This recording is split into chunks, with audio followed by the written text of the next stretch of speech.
When I lived in a commune for a while, I observed that you never knew who was going to come to this communal breakfast room. The same person would be different one day to the next.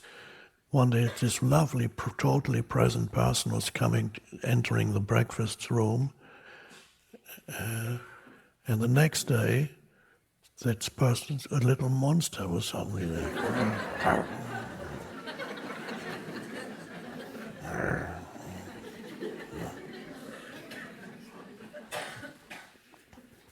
Or didn't say a single word, just a dark cloud. Instead of a human being, there was a dark cloud sitting there.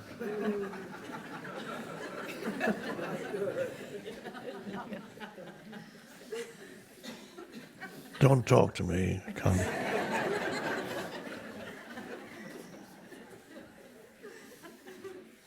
So everything is so horrible, everything. Or somebody who is some mischievous entity that wants to provoke you into some kind of emotional reaction. It says something hurtful, it knows exactly how to push your buttons. Come on, give me a reaction. And you find that with people living together, the same person that you dated suddenly comes with says something hurtful or offensive, and before you know it, you are reacting. And then you feel the transformation happening to yourself also.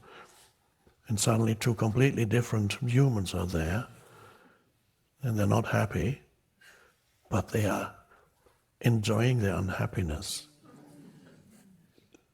I'm talking about the pain body. Those humans are enjoying the drama of the relationship. So if you have lived with somebody, there may be exceptions to this, but in many, many cases you will have experienced, and perhaps to some extent you still do, the transformation that many human beings undergo periodically when they become deeply negative, and whatever form it takes, which varies from person to person, all we know is it's a very dark negative energy field that suddenly takes them over.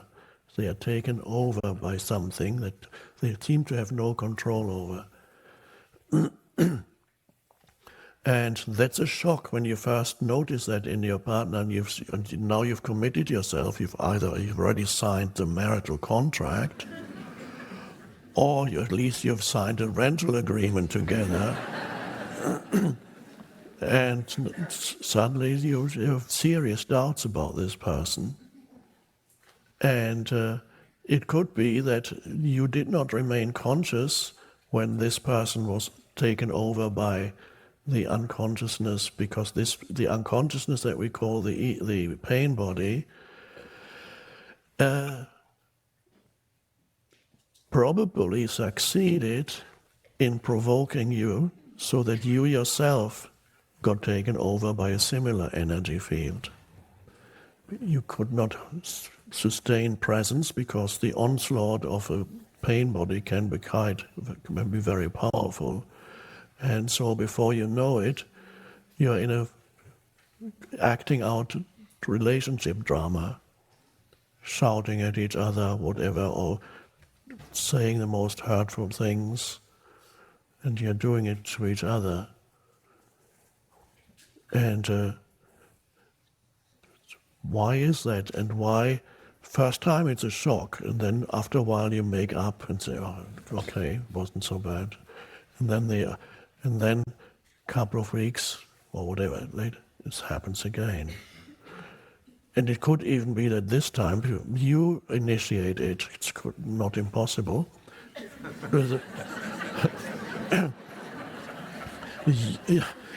You wake up with this, your mood is suddenly so different that it colors your entire personality, this dark mood. When you feel the strong urge to provoke the other into some kind of reaction because you want the other to enter a similar mood, so you can resonate with, but who are you at that moment? You're not you at all. You are the pain body. Now what is that? It's an emotional field that lives in you since childhood. It has grown. It consists of emotional pain, emotional suffering. Every child in this world suffers in one way or another emotional pain, because after all you live in an insane world. How could you not suffer from emotional pain? So a child builds up pain. There's always remnants after the child is emotionally hurt. Remnants remain, and the one remnant after another, they come together and form an emotional field. So the way I describe it, it's almost like an entity, an emotional entity, because entity, but by entity I mean it's an energy field. It's not visible, but it's energetic. It's an energetic energy field, an emotional energy field that lives in you. But it's not always not necessarily noticeable. Sometimes, and this is, you may be able to have observed it already, it has a dormant state when you hardly notice it, you're fine. So the pain body is sometimes, and how long it is dormant varies from person to person. There's a dormant state, but it cannot remain in its dormant state for too long because it gets hungry. That's how I see it. Now when it gets hungry, it needs to feed on more energy. The only energy it can feed on, it cannot feed on happiness or joy. It can only feed on something that an energy that corresponds to its own frequency, and which is a very low frequency. In other words, it is emotional pain, and it needs to feed on more emotional pain. It can only feed on a similar vibrational frequency or emotional frequency. There are two ways in which it can take on energy. It can feed.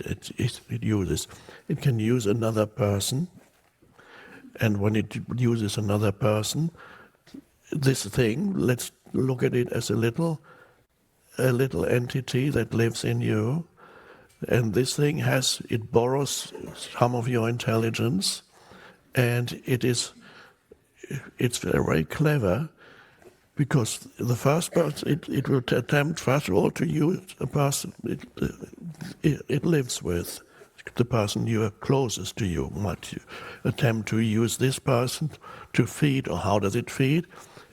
It provokes the same energy in the other. It says something hurtful. It knows exactly your weak points, the buttons to push, so to speak. It pushes all the buttons to get an emotional reaction from you. And usually it succeeds. And then it awakens your own pain body. Pain bodies love to recognize each other. That's a match made not in heaven, but in hell. A match made in hell is the match when two pain bodies get on well together, which means they love their drama. And there are couples who go through that periodically, and they can't do anything about it, they don't know what it is. And they always make up again afterwards, and it's okay now. But then it has to start again. So when the drama happens, the pain body is feeding. And when this happens, how long it lasts varies. It could be an hour, it could be a day, it could be 2 days. It feeds on the reaction. It loves the reactivity. So some people have such heavy pain bodies that these are exceptional cases. I don't know what the percentage of humans is who have that. That is never totally dormant. So sometimes you meet people who, when you look into their eyes, there's already negative emotion. When they look at you, there's already negative emotion in their energy field, and what they are waiting is for you to say something that they can react against. They want you. They want some of those people are violent, So they want you to react emotionally to them, and so they're just waiting. Just say any word, and if you have to be really present. A member of my family was suffering from paranoid schizophrenia, and it was a simple case. There was an emotional entity there that looked. You have to be very careful with every sentence, every word you said, because one wrong word, and the entity would get up there. So whenever I was with that person, I was in a state of absolute presence, just.